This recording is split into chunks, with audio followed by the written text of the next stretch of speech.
আজকের আলোচ্য বিষয় প্রবাদের উৎস সন্ধান এই বইটি নিয়ে। প্রবাদের উৎস সন্ধান বইটির লেখক শ্রদ্ধেয় সমর পাল স্যার। তিনি একজন অবসরপ্রাপ্ত সচিব এবং বাংলাদেশ পাবলিক সার্ভিস কমিশনের সদস্য। প্রবাদের উৎস সন্ধান বইটি বিসিএস লিখিত বাংলা পরীক্ষার সাথে সম্পর্কিত। মূলত বিসিএস লিখিত বাংলায় 200 নম্বর বরাদ্দ থাকে।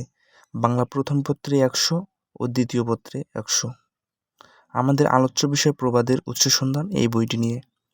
আর এই বইটির সাথে মূলত বাংলা প্রথম পত্রের সম্পর্ক বিরাজমান, কেননা বাংলায় প্রথম পত্রের লিখিত 100 মার্কের সিলেবাসের মতো প্রবাদ প্রবচন অন্তর্ভুক্ত।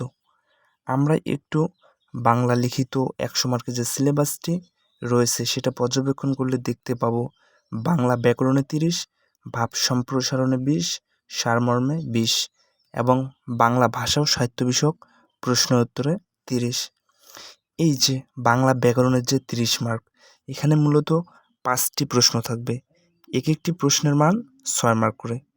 1 নম্বরে শব্দ গঠন, 2 নম্বরে হচ্ছে বানান বা বানানের নিয়ম, 3 নম্বরে হচ্ছে বাক্যশুদ্ধি বা প্রয়োগ অপপ্রয়োগ, 4 নম্বরে হচ্ছে প্রবাদ প্রবচনের নিহিতার্থ প্রকাশ, আর 5 নম্বরে হচ্ছে বাক্য গঠন। এখন মূল কথায় আসি। এই যে 4 নম্বরে প্রবাদ প্রবচনের নিহিতার্থ প্রকাশে, এখানে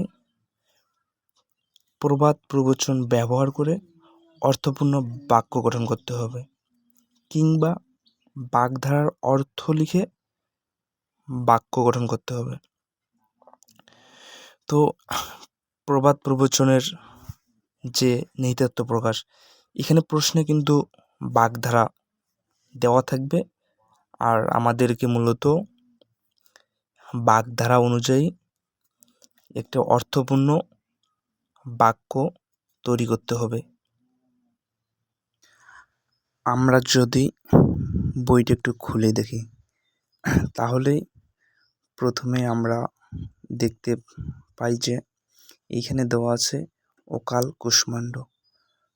এই যে এখানে যে প্রবাদটি দেওয়া রয়েছে বা বাগধারাটি দেওয়া রয়েছে, এখানে এই অকাল কুষ্মাণ্ড বাগধারাটির উৎপত্তি কোথা থেকে এবং কে উৎপত্তি করলো এবং এটা কিভাবে জনপ্রিয় হয়ে উঠলো এখন পর্যন্ত, এবং আমরা কেন ব্যবহার করতেছি।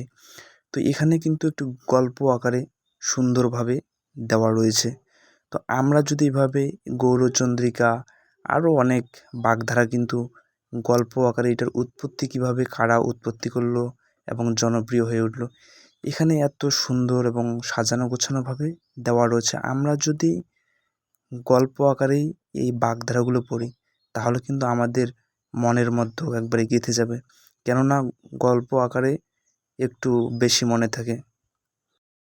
এই ছোট ছোট বইগুলো আমরা লিখিতের জন্য না রেখে আমরা কিন্তু অতি সহজেই, অর্থাৎ প্রিলি যে প্রস্তুতি, তখনই কিন্তু আমরা এই বইগুলো পড়ে ফেলতে পারি। আপনারা লাইব্রেরিতে গিয়ে বইটি দেখতে পারেন এবং পছন্দ হলে আপনার বইটি ক্রয় করতে পারেন।